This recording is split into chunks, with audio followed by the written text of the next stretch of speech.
Hi friends, তোমাদের সামনে আমি আবার চলে এসেছি আজকে নতুন একটা টপিক নিয়ে।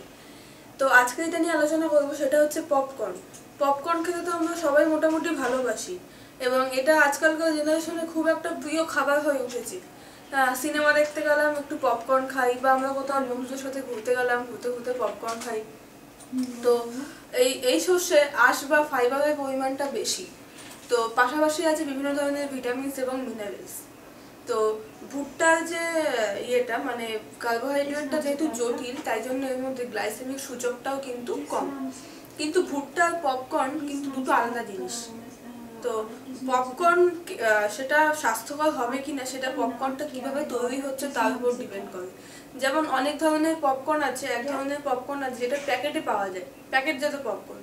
সেই প্যাকেটজাত পপকর্নগুলো কৃত্রিম মাখন মেশানো অবস্থাতেই থাকে। তো প্যাকেট শুদ্ধ পপকর্নটা মানে প্যাকেটটাই মাইক্রোওয়েভে ঢুকিয়ে দিয়ে ফোটানো হলে সেটা খাওয়ার উপযোগী হয়। কিন্তু সেটার মধ্যে টেফলন ও কৃত্রিম মাখন কোনটাই কিন্তু আমাদের স্বাস্থ্যের উপযোগী নয়। এছাড়া এক ধরনের পাওয়া যায় পপকর্ন যেটা তেল মিশ্রিত অবস্থাতেই থাকে। তো এইটাও তেমন স্বাস্থ্যকর না, কেননা উচ্চ তাপে তেলটা পুড়ে গিয়ে অক্সিডাইজড হয়ে যায় এবং ট্রান্স ফ্যাটে এটা ট্রান্সফার হয়ে যায়। তো তখন কি হয়, এটা কিন্তু আমাদের জন্য স্বাস্থ্যকর হয় না। সবচেয়ে ভালো এয়ারটাইট যন্ত্রে যে পপকর্নগুলো ফোটানো হয় সেই পপকর্ন হচ্ছে সবচেয়ে ভালো। সেই পপকর্নটার সঙ্গে যখন আমি খাবো, পপকর্নটার মধ্যে একটু অলিভ অয়েল এবং অল্প নুন ছিটিয়ে আমরা খেতে পারি।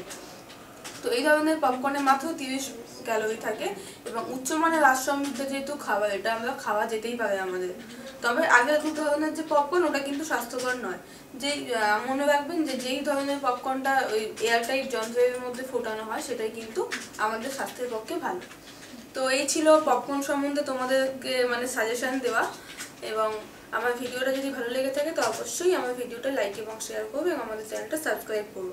আর অন্য কোনো টপিক সম্বন্ধে জানার থাকলে অবশ্যই আমাদের কমেন্ট সেকশনে কমেন্ট করো। Thank you.